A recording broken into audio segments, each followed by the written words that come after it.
Hi, this is Dr. Randy Bach. I'm pleased to have another coronavirus conversation on our Facebook page, Viral Conversation, and elsewhere on Twitter and YouTube. I'm honored today, July 20, 2022, to have with me Dr. Gary Sidley, who's a consultant psychologist, now retired in the UK. He's living in Lancashire, and I was pleased to have him to get to watch his lecture recently on a group called pandata.org, and he talked about the British nudge unit, which has kind of spy connotations. I think in an age of war, disinformation, misinformation is potentially appropriate. And the question is, what war were we in, and did we need this? So I'm going to turn it over to Dr. Sidley. Maybe you can elaborate on my introduction and tell us a little bit more about yourself and how you got interested in the subject matter at hand. Okay, I'll try and keep this brief. I worked in the NHS in mental health services for 32 years, initially as a psychiatric nurse, but then for the most part as a qualified clinical psychologist, working with adult mental health problems. I did that up until 2013, when I opted for early retirement.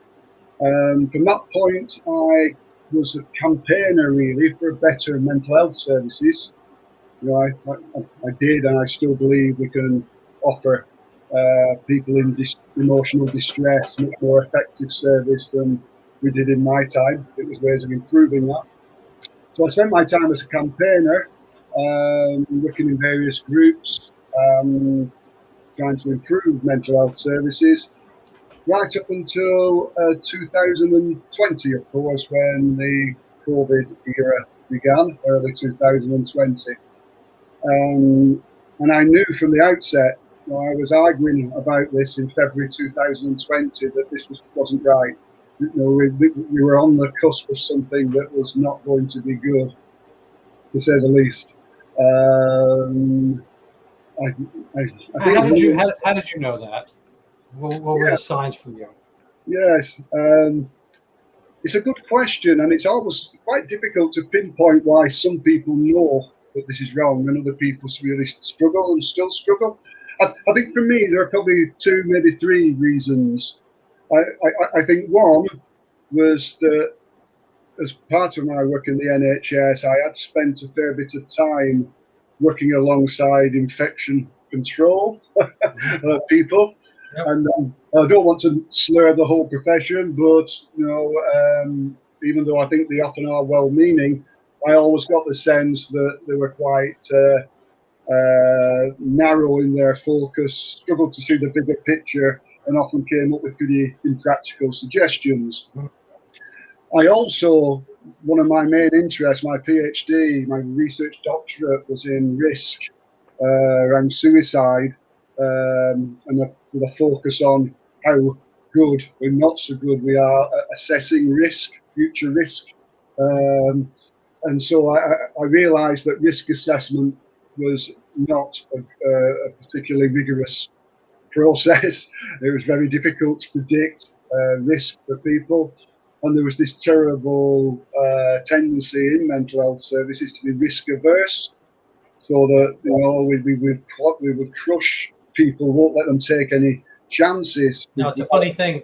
I think people have a hard time kind of figuring out the orders of magnitude difference between certain things that can or might happen. And I think people have a natural biologic clear fear reaction. I mean, we have a lot of number of rabbits in our garden these days, and it's very useful for them to have a high perception of fear, because they're rabbits. They're tiny, they're delicious, and they are herbivores, so they're going to be sitting there munching for a long time in the open. And so it's reasonable for a bunny rabbit to be scared, less so for a lion if you're higher up on the food chain. I think we're pretty high on the food chain, and we don't really have that many. I don't think we have any real natural predators right now. So I think our biologic fear has somewhat transmuted to these things that we we still have this fear need. And we kind of transmit it onto or transmuted onto other things. And I think other people are aware of that and can try to, kind of change the amplitude and the volume on the things that we have out there. If we're not in fear, we're not as easily led or guided by those of us who, by those around us, our leaders who might, somehow benefit from leading us, even, at times when we don't really have that much to fear. Mm. Yes, that's right. And when we do get risk completely out of perspective, I think. Like I'm sure you've heard this, Randy. I know I have throughout this COVID era. I've heard people say to me, Gary, if something can save just one life, surely it's worth it. Well, that means you should never get in an automobile. Well, exactly.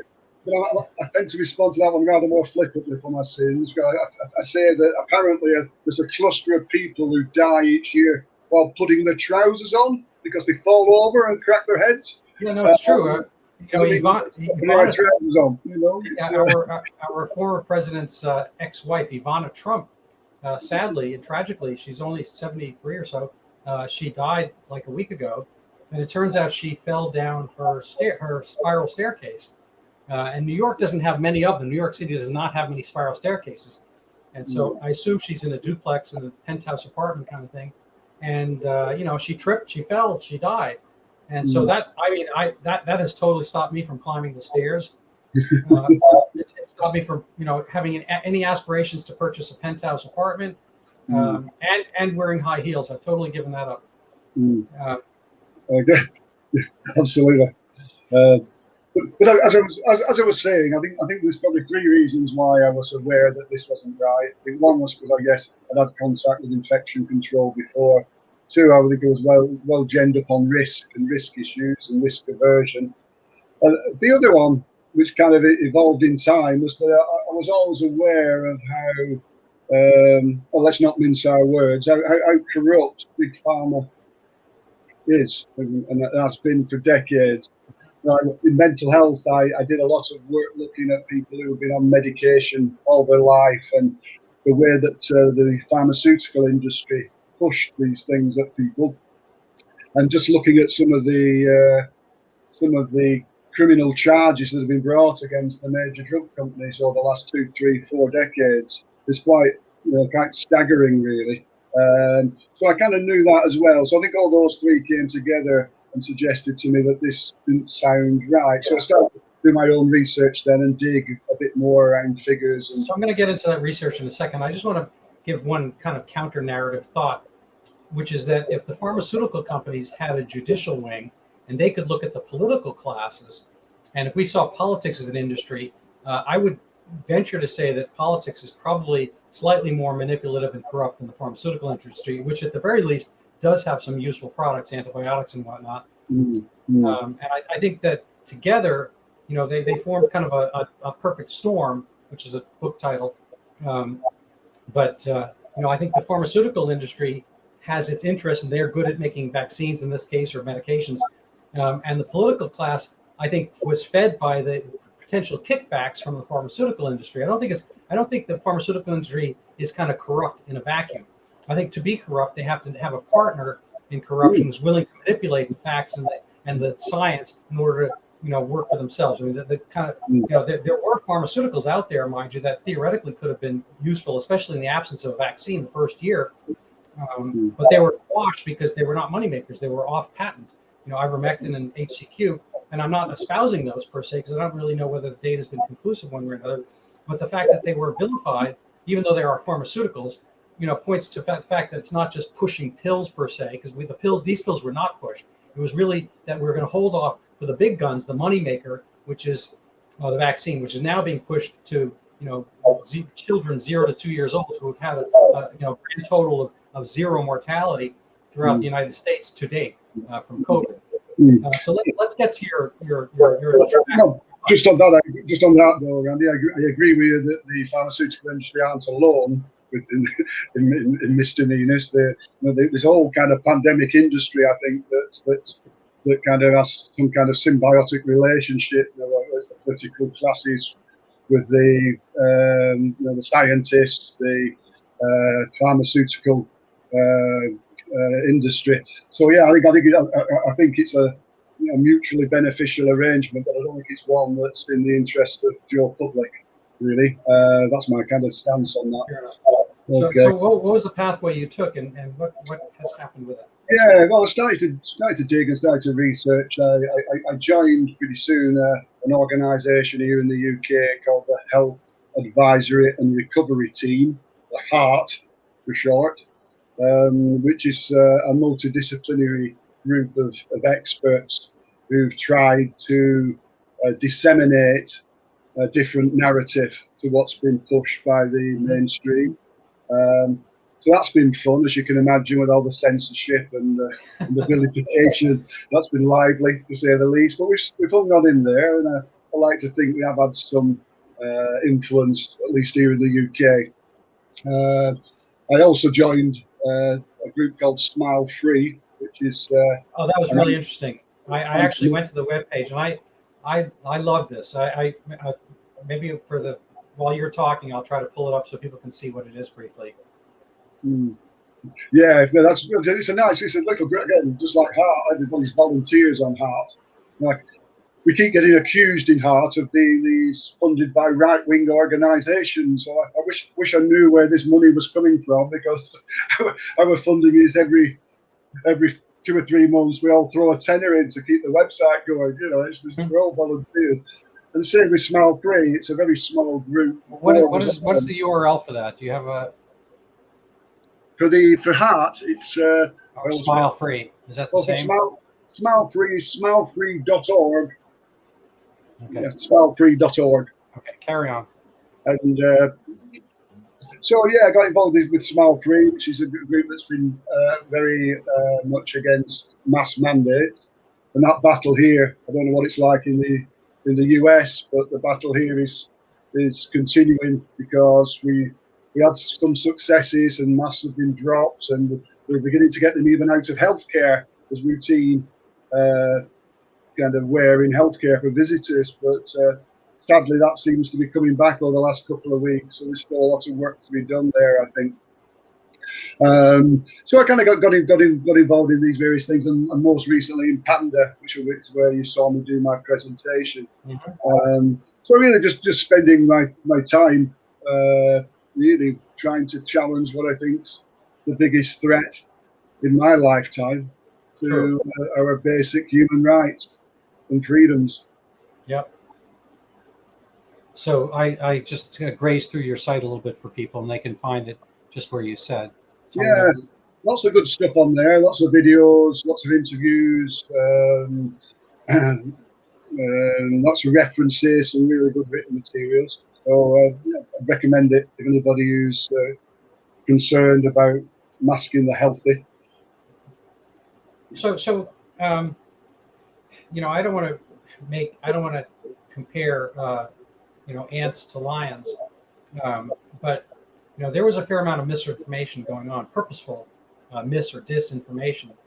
Joseph Goebbels, the smiling face of Nazism, purposefully went about doing a fair amount of this for his war effort, and no doubt the good guys have done the same in war.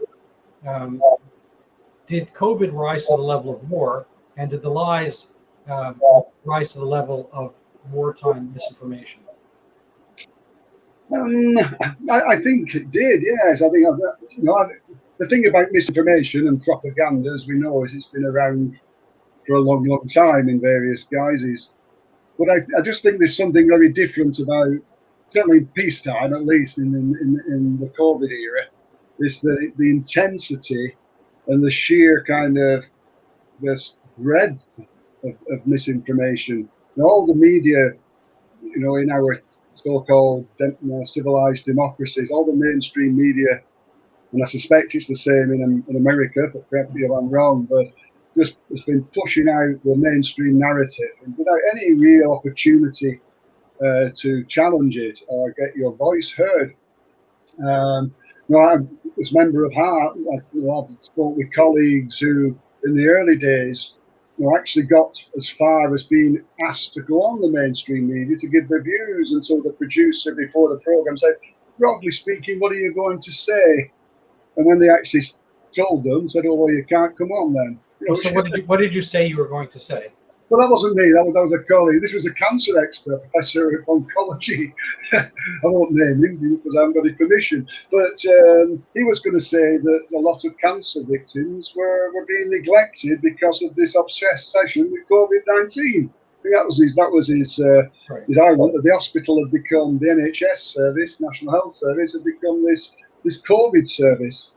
And people were, being scared of attending hospital. Other services were being dropped. No, And it's absolutely true. I had a gentleman, Dr. Paul Frieters, as an interview a couple months ago, and there's a thing called QALY. He actually has another unit called WellBe.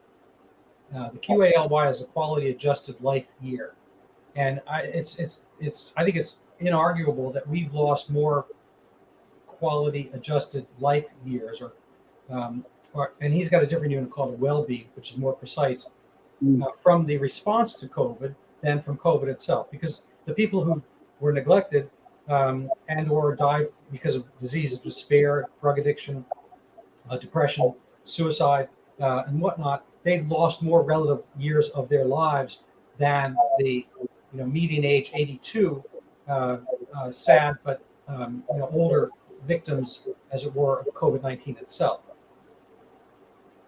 yes, that's right. And that was the kind of point he was making, not necessarily in those terms, but he was saying that the collateral damage of the restrictions would be, more damaging. Yeah, well, not just specifically for cancer, but in the United States, I think there were, if you look at excess deaths, there were something on the order of, I don't know, tens of thousands, I think 30 or 40,000 more opiate deaths in the year that COVID restrictions took place in the 12 months than there had been the prior. And those are median age like 35 to 40. And, who knows exactly what the quality of their lives are going to be if they're going to overdose on heroin or fentanyl. But just the mere concept that, we kind of have had the opioid epidemic somewhat in check with a better economy. We not only just restricted people, we've kind of, at least for a good 5-7 years, we've sort of ruined the economy, and people's just their kind of particulate daily lives have diminished because they have fewer resources, lower there was more unemployment for a time. People spent their savings. It's been a kind of a vast issue and problem. But let's get. I'm going to just put up your slide, if you don't mind. About nudges. And maybe you can address what is a nudge, and maybe we can go through some of these without in tremendous detail, because people can always stop and read these on their own later. Yeah, sure.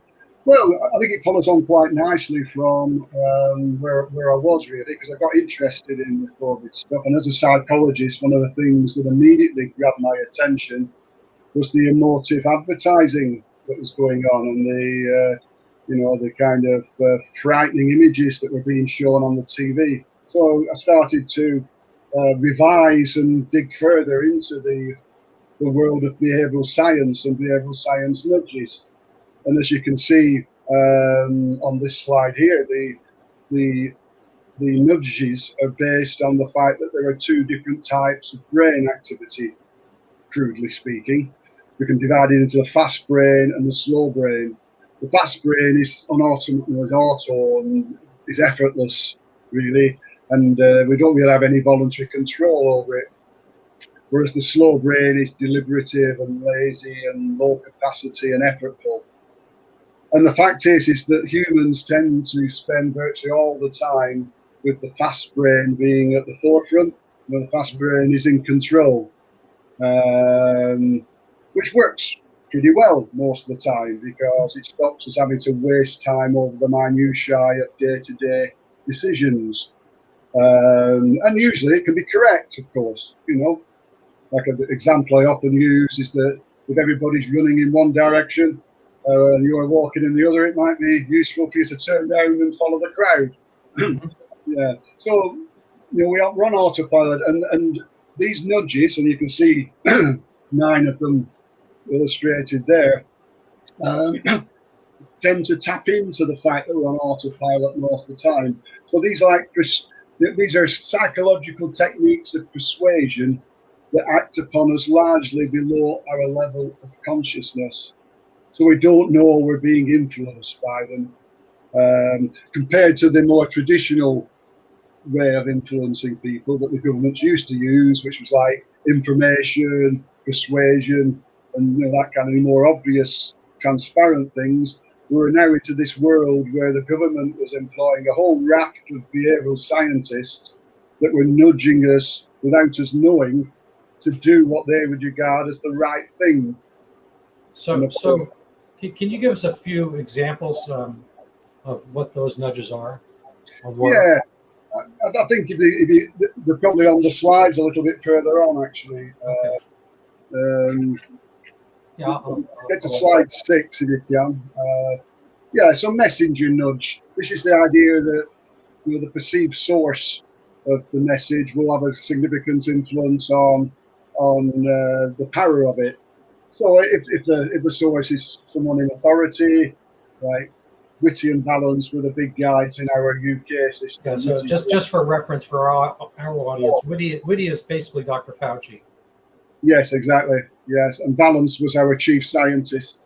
They did these daily press conferences where they tell us about all the scary numbers. So they use their authority. The NHS logo in the UK, people tend to worship the NHS. I think that's fading now, to be honest, but that tended to be the thing. So anytime anybody was giving a message, the NHS logo would be in the background. Mm-hmm. Regional accents, we tend to follow people with regional accents. So, things like that. That was the messenger one. The ego nudge, which you can see now, is more important in a way, because I think this one is a questionable ethical basis, really. This is the idea that we all like to see ourselves as a decent human being, a good guy.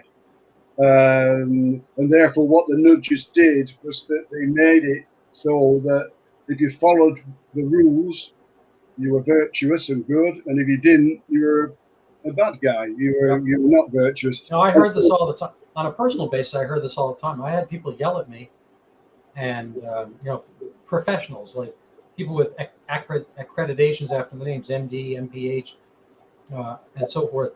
At one point, I was at my squash club.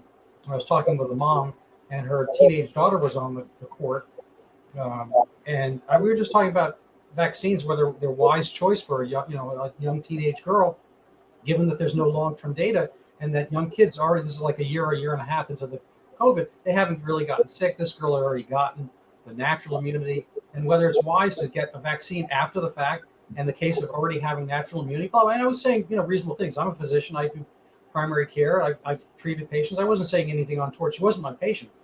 And I was more talking in general terms, not about her child, but about that age group and so forth. And somebody just overhearing this kind of broke in. I peripherally had seen him before, and he's got multiple accreditations, and he works in the public health sphere as a physician and whatnot. And he, not joking, he literally started screaming at me, and how I was killing people. It was just kind of an odd thing. Anyway, I'm sorry to break in. No, not at all, because I think that's a really good example of the consequence of this as well, Randy, because I think this kind of shaming exercise does encourage vilification of those that are chosen not to follow the rules or chosen not to be vaccinated. What you have up now is obviously affect. This is another nudge, probably the most prominent one, whereby our emotional state has a big impact on how we behave. So what they did is they had all this scary messaging, all this scary kind of data, given to us completely out of context, about deaths today, without saying, they say like 150 people died of COVID today, isn't that terrible? Whereas just in the UK alone, under a normal circumstances, 1,600 people die every day. Oh, exactly. Yeah, so this out of context, and this is one thing that is a really kind of scary thing, is that this was strategic as well.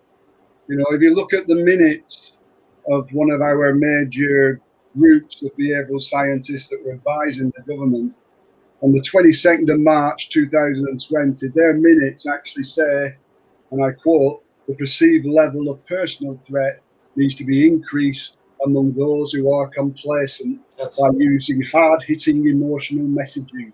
Yeah, that's over here on the lower left. So that was, yeah, so that was pretty clear from the outset, and boy, did they deliver on that. You know, they've scared everybody witless.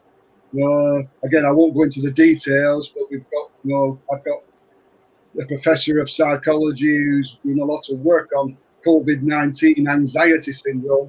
And there's many as like 1 in 5 back in 2021 had anxiety levels that were of a clinical intensity. The people were scared and still are, a bit less so. But you still see people scared. Oh, absolutely, terrified all the time. I work in a medical office, and anyway, and elsewhere. I mean, I am probably one of those people. I'm not an actual nudge unit, and if I am, I think I'm doing it in the correct direction to help people a little bit. So at the post office or at the supermarket clerk counter or at the office supply store, I'll see people in their 20s wearing a mask still, and I'll just I do the Socratic method. I'm like, oh, so why are you made to do this at work? And these days people say, no, I choose to do this. I said, oh, that's interesting. So and if I have time, I'll kind of thread out the conversation a little bit. And I'll say, but anyway, the question I think that has gotten generated the most interest from them is, so how long are you planning on doing this? I give a point in the future. Are you planning on doing this 10 years from now? Oh, no, that would be crazy. 10 years from now? Come on, seriously? I said, well, how about 5 years? Like, no, of course not. I said, how about 1 year? They're like, and I said, well, okay, so at some point, there's going to be a time when you think it's absurd to keep doing this. So what is that point? What's going to make you make that mind change? And they're like, oh, and they haven't really thought about that. They're kind of still waiting to be messaged. Yes, exactly. to be nudged. Yes. There's no exit criteria. Right. They haven't got any exit criteria. I mean, it's not like, I understand, mandates and so forth. The example I used last week, I had an interview with a great guy, Jeffrey Tucker, from Brownstone Institute.org. And, we were talking about the last Japanese soldier, how long you remain under those circumstances and what's going to change your mind.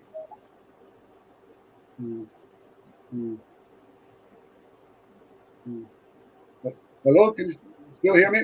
Yes, I can. Okay, yeah. Just on the previous one, if you just go back to the previous slide, Andy. Sorry about that. It's all right. Normative. The other way, I think.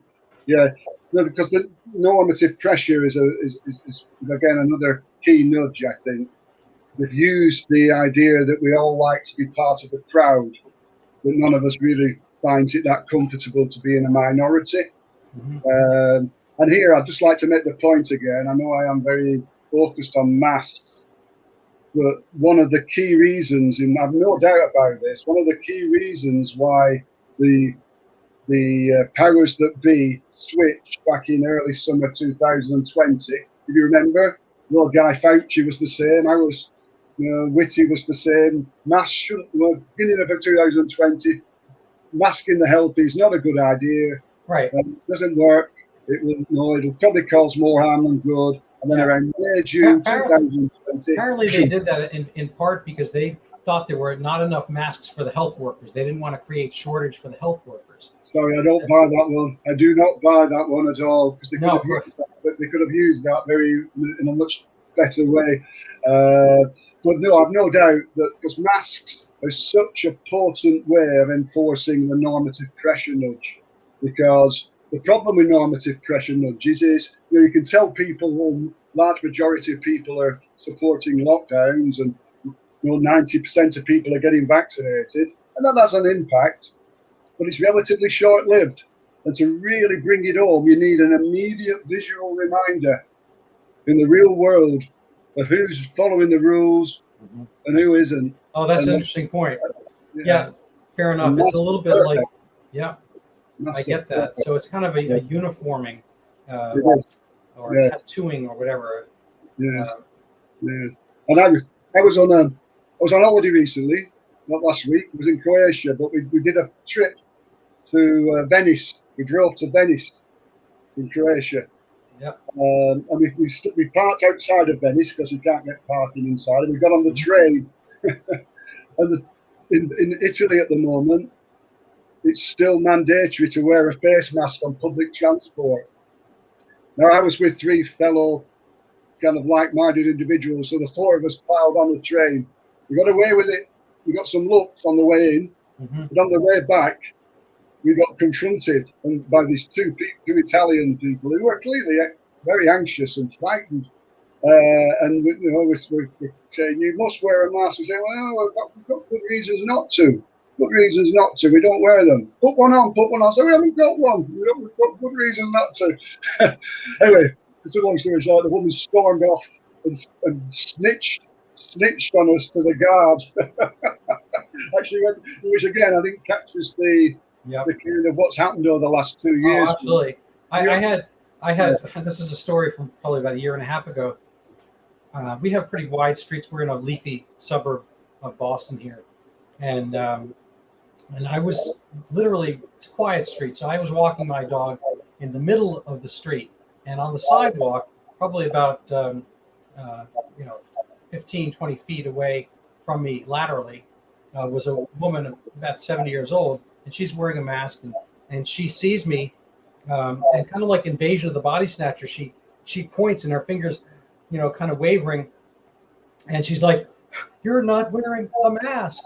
And I'm outdoors. There's been zero transmission. Never been a single study showing there's outdoor transmission, especially at that distance, all that kind of stuff. And the odd thing was, as she's doing that, she's totally unfocused on where she's going, and there's just a little bit of grass, like uneven, and her foot steps on that, she falls over. And so it's arguably, her reaction to COVID caused more damage than COVID did. She was fine. She didn't want me to come approach her and help her up, because that would have been worse than falling. But it's just, for me, obviously it's memorable, but it's one of those incidences where, people have this urge. I was not affecting her in any way. And I was far away and so forth, but she needed to point it out and point it out vociferously, a little bit like my quote unquote friend on the squash courts. Yes. And I talk about these NUDGES, these covert methods of persuasion, and people who are on board with the narrative often say, "Well, what's wrong with that, Gary? It's just getting you to do the right thing." And I have a fundamental problem with that for a start, because my next question in response to that is, well, who decides what the right thing is? I don't remember being consulted about that. Right. But just leaving that to one side, there are a number of ethical problems with these. So I don't know whether you just want to just wind on a couple of slides, please. Because there are some major ethical problems with the use of these. If we go forward again, yeah, that's the one. Sorry, go back one. That's the one. Yeah, four problems. Methods. For me, this. If you think about it, in a civilized society, a democracy, should our government actually be strategically inflicting emotional pain on its citizens as a way of getting them to do what the state want them to do? So I think that's a big. That to me sounds like an authoritarian Chinese-style kind of society, and I think that warrants debate and open discussion. The other problem with the methods, of course, I think you've touched on it already today, is the unintended consequences. Victimization, the collateral damage of people not attending hospital because they're too scared. Old people dying of loneliness in old people's homes. People not going to school. Kids not going to school for 2 years. The scores have gone down. Exactly. There's one quick interjection I want to make, because I remember the point. I kind of stumbled on it a few minutes ago. In my conversation with Mr. Tucker, I mentioned George Washington's use of smallpox, effectively inoculation, self-inoculation from one person to another, trans inoculation. But smallpox is smallpox. And I've always said, if this were, aerosolized HIV or anthrax, I'd probably dig myself a bunker in the backyard and stay there. But it's not. At worst, and we talked a little earlier ourselves about the Diamond Princess, we had all the data we needed to know right before, frankly, it hit our shores from the January 2020 cruise ship Diamond Princess off the coast of Japan. 3,700 people. Ultimately, there were only 10 deaths, and those were median age 82, which duplicated itself throughout the pandemic elsewhere. And children had no symptoms, didn't even have an inkling of this, and so forth and so on. And the wait staff, the crew, and whatnot, whose median age is probably around 30, had no fatalities, no severe illnesses. So right from the get-go, we knew that our mobile work population, the kind of the strivers who were, waitresses, waiters, FedEx, postal, all that kind of stuff, the hospital, they were not at any risk, and their lives need not have been upended. And we should have done what the Great Barrington Declaration declared, which is focused protection on those real. That's pretty much it, and isolate and so forth. So I apologize for that interjection. No, I agree entirely. The Barrington Declaration would have been the way, undoubtedly. Yeah. So the other ethical problems I have with it are not just me, incidentally. A lot of us over here, and I hope in other countries as well, have ethical concerns about this.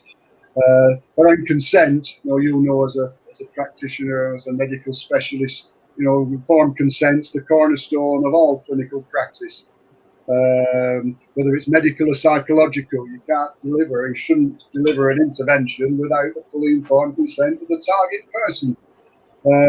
Whereas none of that has been heeded at all during this process, despite some of the major figures in the behavioural science world, like Professor David Halpern, who's the chief executive of the Behavioural Insight teams, one of the big names. If you actually look at some of his books and his writing, he's been explicit that we should not be inflicting these nudges on people without being transparent and having the full consent of the citizens. He's actually said that on more than one occasion, and yet we've kind of gone roughshod over that. And it wouldn't have been that difficult. There are ways of getting consent, even with kind of population-targeted things like this. There's ways, there's forums you can have over weekends where you can get a kind of consensus of opinion as to whether we actually want to proceed with these things. The third ethical issue is around goals. Should we be deploying these covert methods in pursuit of unprecedented, contentious public health goals, many of which, as we've said, have huge collateral damage and infringe upon basic human rights? If the goal was to reduce violent crime, to stop young men stabbing themselves, which is an issue in parts of the UK, I would guess that may well get most people's okay, that you can use these things, the government should use these nudges. But for contentious public health goals, I think that needs debating. And finally, the transparency issue, because these things often act below people's level of consciousness, it does leave them open to the criticism of being manipulative. Something that's acknowledged in the behavioural science world before COVID, that we need to have some transparency. And I'm talking about transparency before you do it. People say, well, how can you covertly nudge someone transparently? You can have a transparent debate about whether we want to use these things, and then if there's agreement, you can go ahead, and people would then be nudged, often without them knowing. If I joined a swimming club tomorrow, what they could say to me is, Gary, one of the things that we use are covert nudges to try and get people to eat less in the canteen and in our advertising material. These are the kind of things we use. Are you okay with that? Now you've signed up to the swimming club, and I could say yes or no. And then after that, they could nudge me to the right if I give my consent. There's one other point about that and about your last slide, and I imagine it kind of between the lines there is cost. When you sign up for the slimming thing, I assume it's outside the NHS or whatever, you're going to have some acknowledged cost. I think what was a little bit of legerdemain, subterfuge not explained, was the ultimate cost. People were here, we were printing money, we had the stimulus, we had another stimulus, and people were getting free money to be at home and so forth. It's like, wow, this is awesome. And now we have, at least 10% inflation, I mean, there's probably, some other aspects that we're not even come to terms with because the greater deficit and whatnot. So, we're paying probably ultimately 4 or 5 times whatever the stimulus money we got. And so there's, it's just a crazy, bait and switch. I mean, we got the bait and now we're getting the switch, and that's not explained. I'm not sure they necessarily understood it. There's this aspect of public health where the term itself, as a term of art, the public part comes from the same Latin root as politics, the people, and it has political aspects to it that are not specifically kind of health, what we think of science, and that there's almost always a manipulative aspect to it. And again, if it were to save us from an alien invasion or the Earth exploding, I think people would get on board if there were reasonable data in that regard. Yeah, and I've had this debate, Andy, with colleagues who are generally on kind of my side. We differ. Like I have some colleagues who say that covert behavioural nudges should never be used. Mm-hmm. And I'm kind of going, well, I think it's a bit unrealistic because I think the genie's already out the bottle now, and that these things have been used in private sector and in public sector for many years. So I don't think we're realistically going to stop them, nor necessarily is that desirable, because I do think, but what I do think as a bottom line is that we do need to have this transparent review of the way our government actually uses these techniques upon its people. That's what I'm striving for, and have been for some months, not with a great deal of success, unfortunately, because there seems to be a stark reluctance of the powers that be and the various stakeholders. Right. So have you heard, lately, forget about it, it's already done, we're moved on? Have you heard that aspect? Well, you do hear that sometimes, yeah. But even before that, I was banging on about this back again towards the end of 2020, early 2021. In fact, in January 2021, I and 50 odd other psychological specialists wrote to our professional body here in the UK, which is the British Psychological Society, who was supposed to be the guardians of ethical psychological practice in the UK, expressing our concerns, very much like I've done today with the slides, and basically asking their view, and if they had concerns about that, would they, start to get involved in a debate so we could discuss it. And it took 6 months for them to respond and several prompts from us, but eventually they came back and they were just very dismissive, very strident. Our psychologists have done a terrific job during this COVID era. We don't need to get consent because these kinds of decisions are outside the kind of range of individual health decisions. We're doing the right thing. Our psychologists are behaving in a socially responsible way. That's the phrase I keep hearing. I don't know whether you get that across the pond in the US. No, we do it. No, it's a socially responsible thing to do. And I say, well, it's a bit like saying it's for the greater good, which smacks. We were talking about the war times earlier, Andy. That's quite a sinister phrase to me. The greater good. A lot of terrible things. Terrible things have been done. Yeah. No. Getting back to our friends, the Nazis, not our friends. That's sarcasm. The Jews were basically put in the category of vermin and pests and so forth, and they were to be gotten rid of. And there are ways in which kind of public health is transmuted and misused to get the greater good, and then the greater good gets to be determined whatever it is we want to do.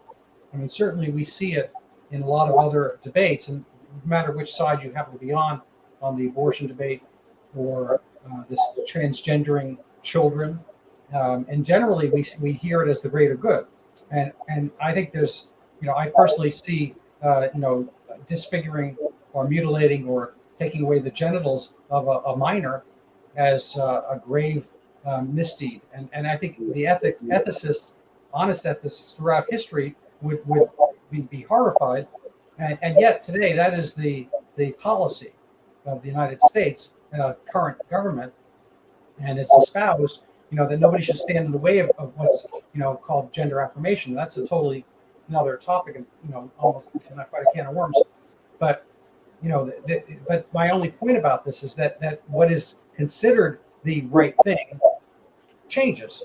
There's not necessarily a fixed right thing, when I think religion oftentimes has a greater sense of what is right for longer periods of time than governments. Yeah, absolutely. Yeah, I agree totally. And it's and the British Psychological Society were even denying that fear levels amongst the population were elevated. They said they were perfectly consistent with the objective threat posed by the virus. And complete nonsense. It was in the minutes of the behavioural scientists that they were going to strategically inflate fear. Several insiders since, within the advisory groups have actually admitted that they ramped up fear. I've got my colleague Professor Spada from London South Bank who's measured this within our populations. Like I mentioned earlier, around 20% of the population with clinical intensity anxiety disorders. It's absolutely, for our professional kind of body to just completely dismiss our concerns without really entering into any debate. I mean, oftentimes the level of debate is shut up. So I'm going to just try to go through some of the rest of your slides, and I have one additional one that I put in. It's not your slide. The last slide I'll get to. And we have about 10 minutes left, so I'm going to pop these up if I can. I've already mentioned that. That was our request to the British Psychological Society. We also tried to get the government to do an independent review as well, but they're not interested either. So they've no intention at this particular moment. These are just a few of the comments from behavioural scientists. Some of them before the COVID era, of course. This is David Alpen, 2019. If governments wish to use behavioural insights, they must seek and maintain the permission of the public. Can't be clearer than that. Right. Can't be clearer than that. Right. I just want to point out that Cass Sunstein, I think he's local to the Boston area. He's a lawyer and very prominent politically, very bright guy, and he's a Democrat. He's not of the right, and so in 2016, I'm not sure what he was talking about, but a nudge is unethical if it doesn't sufficiently draw upon deliberative processes. Yeah. So I think that's a very interesting point. Yeah, I put that up there. This was just a list of comments from people in the field about the ethics of it. It'd be interesting to hear or read what he said about this, because people oftentimes their barometers change. In the United States, they in the run-up to the 2020 campaign, both our current president and vice president said that they would stay away from vaccines because they were developed under the Trump administration. They couldn't be trusted. And how would we know? They've been verified. And as soon as they were in power, they say retroactively, I guess all those things were trustable or trustworthy. Yes. Yeah, it's just this first quote was from Laura Dodsworth's book, which I don't know whether you've come across that in the US, The State of Fear. The State of Fear. She did the investigative journalism that our mainstream media failed to do, and actually managed to interview some of the people on the inside of these advisory groups, including a number of behavioural scientists who were acknowledging that they ramped up fear way beyond what was reasonable. The way we have used fear is dystopian, one anonymous one said. So yeah, that was just to give a flavour of some of the kind of perspectives about the ethics, the lack of ethics of these things. Simon Ruder was a previous behavioural insight team member, one of the founder members actually. And he said recently that the most egregious and far-reaching mistake made in responding to the pandemic has been the level of fear unwillingly conveyed on the public. So for the British Psychological Society to deny that fear was elevated just seems laughable, really. So I'm going to pass over these because I think people can pause and look at it. I just maybe we go to your goals and then. No, these are just the things that in Panda, with colleagues in Panda and colleagues elsewhere, that we're trying to achieve now. Really, the first is we need to just find out what's actually gone on. We need to try to quantify the extent of state-sponsored behavioural science, because these guys and lasses are in every nook and cranny of our government at the moment, and that will be the same in America as well, undoubtedly. You know, I know you have two offices of the behavioural insight team in America. You have one in New York and one in Washington DC, and so they are active. They're in every department in the UK, and we need to know how much we're spending on them, where they are, and whether as voters and taxpayers we actually want them there. So we also need to know who made these decisions, who actually decided on these scare tactics. And as I've tried to describe elsewhere, we're trying to do that at the moment. Everybody's turning their back on it and saying, no, nothing to see here. It wasn't me. I didn't do that. Well, I even had a message from somebody at the Behavioural Insight team, personal message saying, no, I've read your letters, and just to say all this scaremongering and nothing at all to do with us, we never would do anything like that. It then begs the question, well, if it wasn't, you know, the Behavioural Insight team, if it wasn't the behavioural scientists on the group advising the government, who the hell was it? You know, where are these decisions being made? I think we need to find out where those decisions are being made. Well, I think the template was there in advance. And it's interesting to me because the UK had basically its right of center, its conservative government up, and we had at one point, you know, our right of center, and then now our left of center government up. And you know, Canada was left of center. I think Australia was right of center. New Zealand was left of center. But it didn't really matter, aside from the UK originally, which I think showed some bravery, and it sort of fell along with Boris's you know, bravery with his actual own physical illness of COVID. But you know, it was irrespective of the leaning of the government. Everyone seemed to have the same template already in mind. And there's, you know, I'm not a conspiracy guy, but I do think that there were influences across the board, and there's kind of a transnational aspect to this where they're getting their blueprint not from the populace. There were some places, very, very, very, very few, that acted bravely. I think you know, Sweden, you know, stands out, but there were other places for whom this was not really even a problem. All throughout kind of equatorial Africa, you don't really hear much about COVID, and all to the good. I mean, they don't necessarily have this on their scale of problems. You know, back in medical school 1,000 years ago, I heard from a lecturer that, you know, our diagnosis of lumbar, you know, sciatica was not really seen very much throughout large swaths of Africa as a problem because, you know, people don't have the ability to take time off or get a disability at the time. And so they didn't, you know, it's not a diagnosis. People understand they get pains and they just kind of carry on. But here we kind of take time off. We have all kinds of adjudication and we have disability payments. So it becomes a thing because there's a thing. That's very imprecisely said. But, you know, so these. But like you, you know, I'm not a conspiracy theorist either, Randy. In fact, I'm the furthest away from a conspiracy theorist could ever be. I'm 63-year-old now, and up until 2020, I'd never been on a protest at all.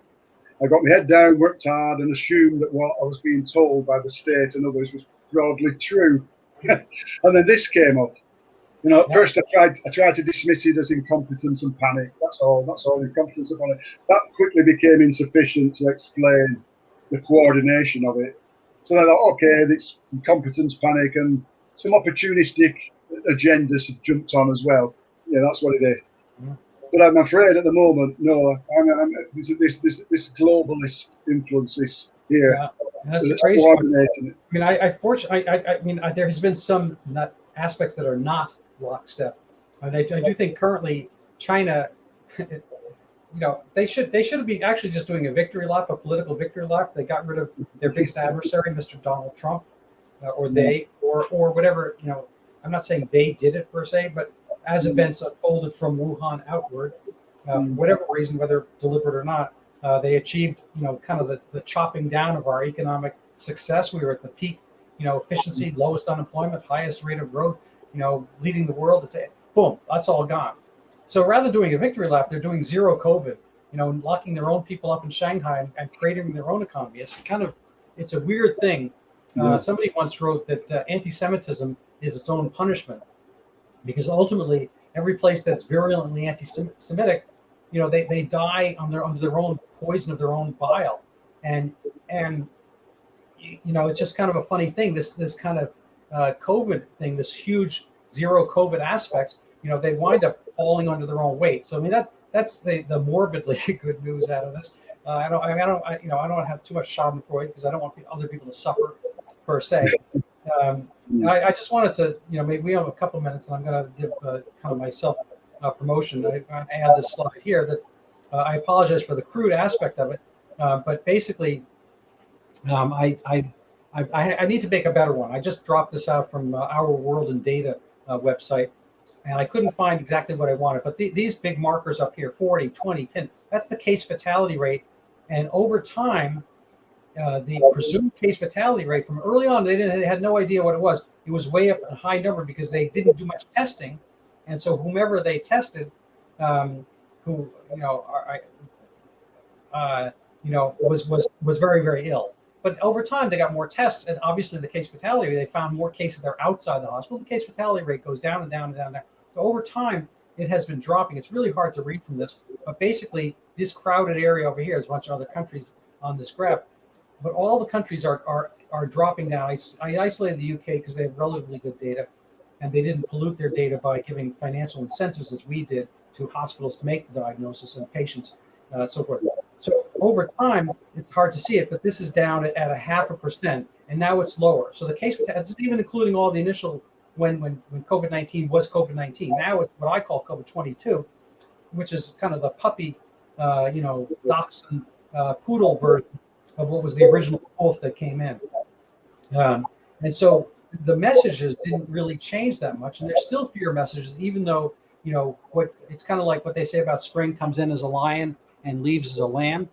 And so now we're kind of in the lamb, puppy poodle stage of COVID. Not to say some people can't get bitten by a poodle or trip over a lamb or whatnot, but it's not really in the stage that's very far above, colds and flus, of which we've learned somehow, to suffer through over the years. Precisely. Yeah.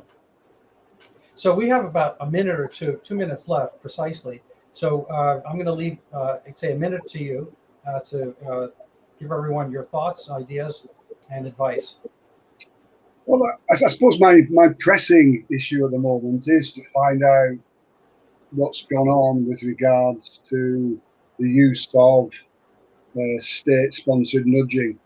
I think we've got a right to know. I think we've got a right to know what our governments are doing to its peoples.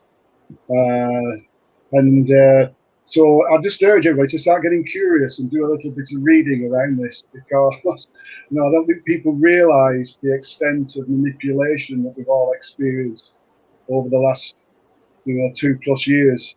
And I think if people started to read and started to just dig a little, I think they would, more and more of them would get curious, which would be good. Because I think to stop, because I think we're not out of the woods yet by any means.